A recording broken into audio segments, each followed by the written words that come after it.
अभी आपको पता होगा भारत में और अमेरिका में दो फाइनेंशियल सेक्टर्स में प्रॉब्लम आ गए। अमेरिका में जहां पर कैलिफोर्निया की अमेरिका की 16वीं सबसे बड़ी बैंक सिलिकॉन वैली बैंक जो कोलैप्स हो गई, उसके साथ सिग्नेचर बैंक भी।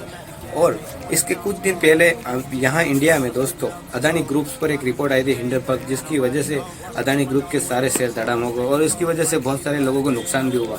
और उसके बाद भी गवर्नमेंट खड़ी नहीं हुई उस ग्रुप के साथ। और दूसरी ओर सिग्नेचर बैंक और सिलिकॉन वैली बैंक के कोलैप्स हो जाने के बाद देखिए जो बाइडेन ने क्या कहा। Before I leave for California, I want to briefly speak about what's happening in Silicon Valley Bank and Signature Bank.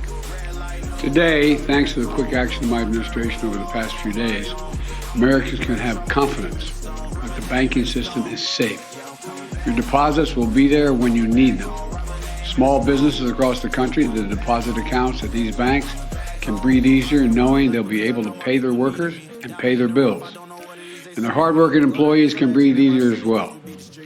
Last week, when we learned of the problems of the banks and the impact they could have on jobs of small businesses and the banking system overall, I instructed my team to act quickly to protect these interests.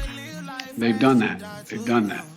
On Friday, the government regulator in charge, the FDIC, took control of Silicon Valley Bank's assets. And over the weekend, it took control of Signature Bank's assets. Treasury Secretary Yellen and the team of banking regulators have taken action, immediate action. And here are the highlights.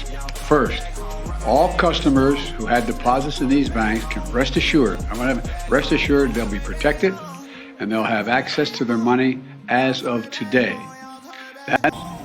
और अब हम आपको बताते हैं कि जब India में अगर किसी ग्रुप के ऊपर संकट आता है तो देखिए इंडियन गवर्नमेंट कुछ भी उसका सपोर्ट नहीं कर पाती। और उसमें नुकसान किसका होता है?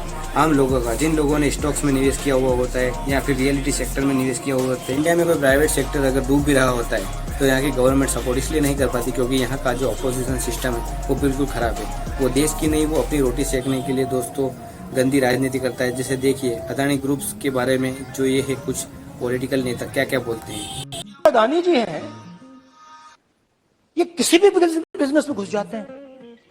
पहले ये 1-2 बिजनेस करते थे, अब ये 8-10 सेक्टर्स में काम करते हैं।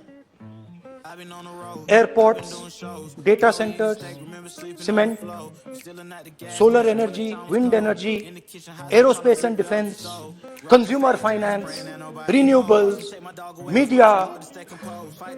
लोगों ने यह भी पूछा कि राहुल जी ये जो अदानी जी जो हैं, इनकी सफलता कैसे हुई? ये इतने बिजनेसेस में कैसे घुस गए? इतनी सफलता कैसे प्राप्त हुई? और सबसे जरूरी सवाल, इनका हिंदुस्तान के प्रधानमंत्री के साथ क्या रिश्ता है और कैसा जानना चाहता है। तो इस वजह से गवर्नमेंट को चुप रहना पड़ता है। तो हमें ये एक सुनिश्चित करना होगा कि देश के लिए हम काम कर रहे हैं या फिर खुद के लिए। तो यही है फ़र्क दोस्तों अमेरिका में और इंडिया में गवर्नमेंट सिस्टम में। तो आप कमेंट कीजिए दोस्तों, क्या ऐसा होना चाहिए? अगर इस तरह से अगर होता रहा तो आम जनता टेंशन में रहेगी।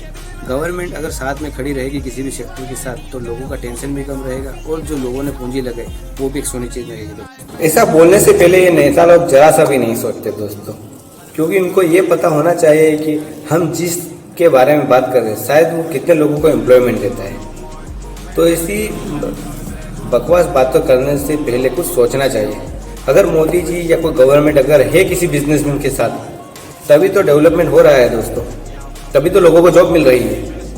आपका क्या ओपिनियन है दोस्तों, कमेंट में ज़रूर कीजिएगा। और मैंने सिलिकॉन वैली बैंक पे एक एनालिसिस किया और वीडियो भी बनाया है दोस्तों। मैं वीडियो भी पोस्ट करूंगा वो, ताकि आपको भी पता चलेगा ये बैंक क्यों कोलैप्स हुआ दोस्तों। तो थैंक यू दोस्तों, ये वीडियो को लाइक और सब्सक्राइब कीजिए ताकि आप नेक्स्ट वीडियो आपकी पहुँच सके दोस्तों। थैंक यू दोस्तों।